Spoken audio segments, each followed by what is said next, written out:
اللہ کریم نے قرآن مجید میں نبی پاک علیہ السلام کی تشریف آوری کے مقاصد بیان کیے۔ فرمایا کما ارسلنا فیکم رسولا منکم یتلو علیکم آیاتنا، جیسا کہ ہم نے تمہیں میں سے تمہیں ایک رسول عطا فرمائے ہیں جو تم پر ہماری آیتیں پڑھیں گے، وَيُزَكِّيكُمْ اور تمہیں پاک فرما دیں گے، وَيُعَلِّمُكُمُ الْكِتَابَ وَالْحِكْمَةَ اور تمہیں کتاب اور حکمت کی تعلیم دیں گے، وَيُعَلِّمُكُمْ مَا لَمْ تَكُونُوا تَعْلَمُونَ اور جو تم نہیں جانتے تھے میرے حبیب وہ سارا تمہیں سکھا دیں گے۔ نبی پاک علیہ الصلاۃ والسلام دنیا میں تشریف لائے تو اللہ کے پیارے حبیب علیہ السلام نے لوگوں کو قرآن مجید کی تعلیم ارشاد فرمائی۔ کچھ تعلیمات ایسی ہوتی ہیں، کچھ نصاب اس طرح کے ہوتے ہیں جو ظاہری زندگی سنوارنے کے لیے ہوتے ہیں۔ آپ دنیا کی کسی بھی یونیورسٹی سے جب کوئی ڈگری لیتے ہیں تو اس کے فوراً بعد آپ اپنی اس ڈگری اور اس ڈپلومے کے بنیاد پر کوئی نوکری کرتے ہیں، اپنی معاش کا بندوبست کرتے ہیں، کچھ رزق کے اسباب پیدا ہوتے ہیں۔ دنیا میں جتنی بھی ڈگریاں ہیں وہ جو ظاہری انسان کی ضروریات ہیں ان کو پورا کرنے کے لیے، اور قرآن مجید کی تعلیم وہ ہے جو باطنی ضروریات کو پورا کرتی ہے۔ اور جب باطن سنورتا ہے تو ظاہر پر تو پھر ہی اللہ تعالیٰ خاص ہی رحمت فرماتا ہے۔ تو قرآن مجید وہ مکمل اور کامل کتاب ہے جو ظاہر اور باطن دونوں کی تطہیر کے لیے، زیب و زینت کے لیے ہمیں کھلی تعلیمات اور واضح ارشادات عطا فرماتا ہے۔ بہت سارے لوگ ایسے ہوتے ہیں جو ظاہری طور پر صحت مند نظر آتے ہیں لیکن باطنی طور پر بیمار ہوتے ہیں۔ بڑی گاڑی، بڑا آدمی، بڑا نام، بڑے پروٹوکول، بڑے لوگ جاننے والے، بہت سارے لوگ گاڑی کے آگے پیچھے بھاگنے والے، لیکن کوئی کیا جان سکتا ہے کہ وہ آدمی رات کو سکون سے سوتا ہے؟ کیا اس گہرائی تک کوئی سمجھتا ہے کہ اس کے باطن میں قرار، سکون اور چین موجود ہے؟ کچھ چیزیں انسان کو بڑا ہی بے سکون کر دیتی ہیں، جس طرح ظاہری طور پر ہمارے ظاہری حلیے پر کوئی داغ دھبا لگ جائے نا، مثلا ایک بٹن میرا ٹوٹا ہوا ہو نا، تو کوئی اور توجہ نہ بھی کرے، کسی کو خیال نہ بھی آئے، تو میں خود بڑا پریشان ہوں کہ یار آج میرا بٹن ٹوٹا ہوا ہے، بار بار نظر ادھر ہی جاتی ہے کہ یہ کمزوری ہے۔ یا آپ 2-4 دن سے غسل نہیں کرتے مسلسل، تو 3-4 دن کے بعد اگر آپ کو موقع ملتا ہے نہانے کا تو آپ اپنے وجود کو ہلکا پھلکا محسوس کرتے ہیں۔ چلیں آپ کپڑے صرف تبدیل کر لینا، جو کل پہنے تھے وہ آج اتار لیں تو محسوس ہوتا ہے کہ طبیعت ہلکی پھلکی ہو گئی۔ انسان کا جو ظاہری حلیہ ہے، شاید اسی لیے میرے نبی پاک صلی اللہ تعالیٰ علیہ وسلم نے فرمایا اور ہمیں سمجھایا کہ یہ صفائی ہے، یہ تو ایمان کا حصہ ہے۔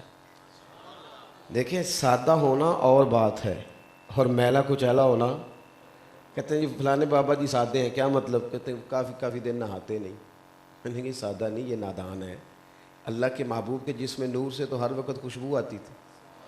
تو اسلام نے ہمیں ظاہری طور پر صفائی کا بھی پورا حکم ارشاد فرمایا، لیکن آپ کا ظاہری حلیہ ایک آدھ داغ دھبے کی وجہ سے بھی آپ کو پریشان کر دیتا ہے۔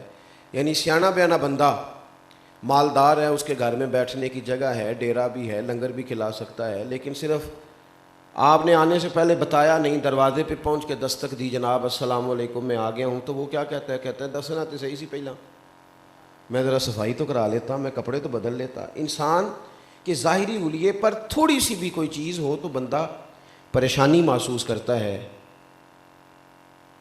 اگر ظاہر پر تھوڑی سی کوئی داغ دھبا ہو تو سکون نہیں آتا، اور اگر باطن سارا دھبوں سے بھرا ہوا ہو، حسد کا دھبا ہو، تکبر کا دھبا ہو، خیانت کا دھبا ہو، یہ بہت سارے لوگ ان آزمائشوں کا شکار ہوتے ہیں۔ دوڑ لگی ہوتی ہے کسی سے آگے نکلنے کی، تو اتنی ٹینشن اپنی نہیں لے رہے ہوتے جتنی اس کی لے رہے ہوتے ہیں کہ دیکھو اب کہاں پہنچ گیا ہے۔ اتنا خیال اپنا نہیں رکھ رہے ہوتے جتنا سامنے والے کا۔ آپ لوگوں کی توجہ ہے میری بات پر؟ اللہ تو مہنگے موبائل دے وے، لیکن کدی موبائل تو علاوہ بھی کسی کو تکنا چاہیے۔ اب تسی نا مطلب دیکھو نا، موبائلاں جتے توڑے نال اکثر ملاقات کری دی ان کے سامنے آئے بیٹھے ہیں تو آپ پھر بھی جناب وہ موبائل ہی دیکھ رہے ہیں. تو حضرت نے فرمایا اور مجھے مدرسوں کے کام سے ذرا زیادہ دلچسپی ہے اس لیے میں ایسا کوئی موقع ہو تو ذرا آنے کی کوشش کرتا ہوں اس لیے کہ یہ چیز اصل ہے, یہ چیز بنیاد ہے. آپ تھوڑا موقع دیں, میں نے باتیں زیادہ نہیں کرنی, بڑی جلدی بات کو سمیٹ دوں گا. فرمایا باطن پر جو دھبے ہوتے ہیں وہ پھر بندے کو بے قرار کرتے ہیں, بے چین کرتے ہیں. ادھر ادھر دیکھ کے جب بندہ اپنے معاملات ترتیب دیتا ہے نا کہ فلانا آگے گزر گیا, میں پیچھے رہ گیا, فلانے کی شہرت زیادہ ہوگی, اب یہ چیز بے سکون کرتی ہے. آپ کیوں دیکھتے ہیں سامنے والے کی طرف؟ آپ وہ والی نعمتیں کیوں نہیں دیکھتے جو رب نے آپ کو عطا فرمائی ہیں؟ تو یہ باطن میں جو چیزیں ہوتی ہیں یہ تکلیف کا باعث بنتی ہیں. رب فرماتا ہے یتلو علیکم آیاتنا ویزکیکم, میرے محبوب تم پر میری آیتیں پڑھیں گے اور تمہیں پاکیزگی عطا فرما دیں گے. حضور نے نا یہ ساری چیزیں نکال دی. نبی پاک علیہ السلام نے لوگوں کے باطن دھو ڈالے. حضور نے نا پسند ہی فقیری کو کیا. نبی پاک مجبور نہیں ہے فقر پر, بالکل نہیں. حضور فرماتے ہیں میں چاہوں تو اللہ احد پہاڑ سونے کا بنا دے, میرے ساتھ چلا کرے.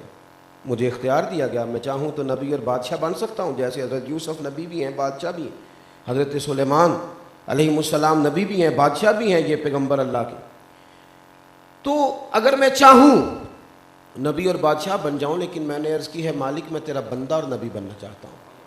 اس لیے اقبال کہتے ہیں متائے بے بہا ہے درد و سوز آرزو مندی, یہ مقام میں بندگی دے کر نہ لو شان خدا بندی. بندگی میں جو لطف ہے نا, بندگی میں وہ بڑا ہے. تو نبی پاک علیہ السلام نے سادہ زندگی کو ترجیح دی. سادہ ایک ہوتا ہے غریبی فقیری میں فقیری کرنا, وہ آسان کام ہے. پیسے کوئی نہیں تو سادی روٹی کھانا یہ آسان ہے. مطلب بدلہ نہیں لے سکتا تو معاف کر دیا تو یہ تو آسان ہے. فقیری میں فقیری آسان ہے. لیکن میرے نبی پاک نے جو فقیری کی ہے وہ فقیری میں فقیری نہیں کی, حضور نے بادشاہی میں فقیری کی ہے. یعنی ہر چیز موجود ہے پھر بھی فقر کیا ہے. بادشاہی میں فقیری, یہ کمال ہے. تو ایک تو تزکیہ, پھر فرمایا وَيُعَلِّمُكُمُ الْكِتَابَ وَالْحِكْمَةَ, محبوب تمہیں کتاب سکھاتے ہیں اور حکمت سکھاتے ہیں. حضور معلم بن کے آئے ہیں, نبی پاک نے کتاب سکھائی ہے. آج کل ہمارے ہاں یہ ہوتا ہے کہ ایک کونے میں کو بابا جی بٹھا دیے جائیں نا, جو بے شبے پہن کے 6-7 تسبیح ان کے گلے میں ڈال دو, چلو اچھے نیک لوگ ہیں الحمدللہ, وہ تسبیح چلا رہے ہوں, ایک کونے میں وہ بیٹھے ہیں اور ایک طرف ایک عالم دین بیٹھے ہوں قرآن پاک کا درس دینے کے لیے. لوگ ہی زیادہ ادھر جانے ہیں جدھر بابے اور بیٹھے ہیں, اندام کرا لیے بابا جی کو نظر کرم کرو, ادھر ہی جاتے ہیں نا زیادہ لوگ. حضور علیہ السلام نے ہمیں ایک مزاج دیا ہے, قومیں علم سے فروغ پاتی ہیں. شعور جو ہوتا ہے اس سے انسان تازہ دم رہتا ہے. یہ جو آگہی ہوتی ہے یہ سفر آسان کرتی ہے. نبی کریم علیہ السلام مسجد نبوی شریف میں تشریف لائے تو 2 لوگوں کی جماعتیں بنی ہوئی تھیں.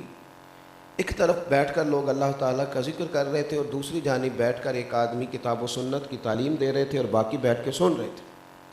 اللہ کے محبوب علیہ السلام درمیان میں کھڑے ہو گئے اور فرمایا دونوں جماعتیں خیر پہ ہیں, دونوں بھلائی کا کام کر رہی ہیں. اور ساتھ ہی فرمایا چونکہ اللہ تعالیٰ نے مجھے استاد بنا کے بھیجا ہے, میں معلم بن کے آیا ہوں, لہذا اللہ کے رسول علیہ السلام اس جماعت میں بیٹھ گئے جہاں دین پڑھایا جا رہا تھا. تو تھوڑا سا نا فروغ علم تھوڑی سی. اور ایک اور بات بھی, کچھ چیزیں ہمارے پاس مفت اور فری, انسان کی نا طبیعت کا تقاضا ہے کہ جو چیز وہ سمجھتا ہے نا بہت مہنگی ہے, سمجھتا ہے شاید زیادہ قیمتی بھی یہی ہے. حالانکہ بعض اوقات زیادہ مہنگی چیزیں جو ہوتی ہیں نا وہ نیرا فیشن ہی ہوتی ہیں. میری بات کی سمجھ آ رہی ہے آپ کو؟ ہاں, مہنگے مہنگے ہوٹلوں پہ روٹی کھاتے ہو نا, اس لیے معدے کے ڈاکٹروں کے پاس رش بھی بہت زیادہ ہے, کیونکہ بہت ساری چیزیں جو مہنگی ہیں نا وہ ظاہری چمک دمک رکھتی ہیں, بس مرچ مسالہ ٹھیک ہے تھوڑی دیر کے لیے, زبان کی لذت ٹھیک ہے, لیکن جو فطری چیزیں ہیں, جو سادہ چیزیں ہیں, وہ اپنی ترتیب کے لحاظ سے جو افادیت رکھتی ہیں اس کا انکار نہیں کیا جا سکتا. تو نبی پاک صلی اللہ تعالیٰ علیہ وآلہ وسلم کے غلاموں, جب ہم سمجھتے ہیں نا کہ یہ چیز آسان ہے, یعنی ہر جمعے مسجد میں قرآن پاک کی آیت کا ترجمہ ہوتا ہے, ہر جمعے مولانا حدیث سناتے ہیں, ہر جمعے نبی پاک علیہ السلام کا فرمان سنایا جاتا ہے. وہ قوم جو موٹیویشنل اسپیکر کے پاس پیسے دے کے سیٹ بک کراتی ہے نا, پیسے دے کے, وہ کہتا ہے 5,000 روپیہ آپ سے لوں گا اور ساتھ بٹھاؤں گا، وہ قوم جمعے والے دن وقت پہ جانا پسند ہی نہیں کرتی، وہ تو آخری 5-7 منٹ میں جانا پسند کرتے ہیں، حالانکہ جو موٹیویٹ آپ کو نبی پاک کا دین کر سکتا ہے وہ کوئی دنیا دار کر سکتا ہے؟ تو حضور سید عالم علیہ السلام کے دین کے اندر، حضور کے دیے ہوئے علم کے اندر تو فطری تقاضے پورے ہوتے ہیں، فطری۔ دیکھیں ایک حدیث پاک سنیں، نبی پاک علیہ السلام نے حضرت انس بن مالک رضی اللہ تعالیٰ عنہ سے کہا، اے میرے بیٹے انس، تم سے ہو سکے تو صبح اس حال میں کرنا، ذرا لفظ دیکھیں کتنے حسین ہیں، اگر ہو سکے تو صبح اس حال میں کرنا کہ تمہارے دل میں کسی کا بغض نہ ہو۔ یعنی اگر سویرے بندہ بغض لے کے اٹھے گا تو سارا دن کیا کرے گا؟ جلے مرے گا ہی نا۔ تم کشادہ سینے کے ساتھ صبح کرنا، کھلے دل کے ساتھ، اور جو صبح کھلے دل سے ہوتی ہے صبح ہوتی وہ ہے، اور اگر کسی کا دل نہیں کھلا تو آنکھ کھل بھی جائے تو کیا فائدہ، دن تو چڑھا ہی نہیں اس کا۔ فرمایا میرے کریم نے کہ اے انس، ہو سکے تو صبح اس حال میں کرنا کہ تمہارے دل میں کسی کا بغض نہ ہو، اور پھر فرمایا یہ میری سنت ہے، میرا یہی طریقہ ہے، اور فرمایا جس نے میرے طریقے سے محبت کی اسی نے مجھ سے محبت کی ہے۔